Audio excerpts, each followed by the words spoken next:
Prajurit itu dengan cepat mengubur rekan seperjuangannya di dalam tanah untuk menyembunyikannya, lalu menarik sebuah mayat dan menindih tubuhnya sendiri sebagai perlindungan. Patroli musuh lewat, melangkah hanya beberapa inci dari wajah temannya. Tiba-tiba, seorang tentara musuh berbalik dan menusuk mayat yang menutupi dirinya dengan bayonet. Begitu patroli itu pergi, ia menyingkirkan mayat tersebut dan menggali kembali rekannya. Ia melihat seorang yang masih hidup di kejauhan dan bergerak untuk menolong, tetapi musuh lebih dulu melihatnya. Ia lalu masuk ke dalam sebuah terowongan, tepat saat sebuah granat jatuh di belakangnya. Untungnya, Dos bereaksi seketika dan lolos dari ledakan. Di dalam terowongan yang gelap dan mencekam, Dos bersembunyi di lorong-lorong sempit. Saat itu, ia melihat seorang tentara musuh yang terluka. Alih-alih membunuhnya, Dos justru mengobati luka-lukanya. Tentara musuh itu menatapnya dengan terkejut. Saat malam tiba, Dos keluar dari terowongan untuk mencari para penyintas. Meski benar-benar kelelahan, ia terus menyeret para prajurit dari ambang kematian, satu persatu, bahkan musuh sekalipun.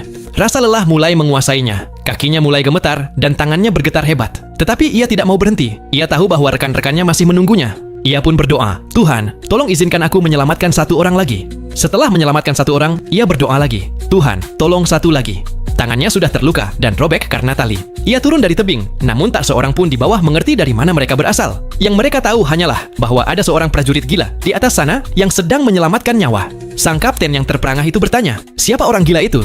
Jawabnya adalah Dos, prajurit baru yang sama, yang dulu ia ejek karena dianggap tidak akan berguna. Menjelang pagi, Dos menemukan sersan pelatihnya yang terluka jauh di wilayah musuh. Ia mengambil senapan sersan itu. Sersan mengira ia akhirnya akan membunuh seseorang. Namun, justru Dos membungkus senapan itu dengan kain untuk dijadikan bidai, lalu mengangkat sersan tersebut ke pundaknya. Sersan memberi tembakan perlindungan saat mereka mencapai tepi. Dos menurunkannya lebih dulu. Namun begitu sersan itu menyentuh tanah, ia berteriak kepada kapten. Dos masih di atas sana. Beberapa saat kemudian, Dos muncul lagi. Kali ini, ia membawa seorang prajurit terluka lainnya. Musuh mencoba mengejar, tetapi pasukan Amerika menahan mereka. Dos berhasil. Saat akhirnya ia aman, pikirannya masih tertinggal di medan perang.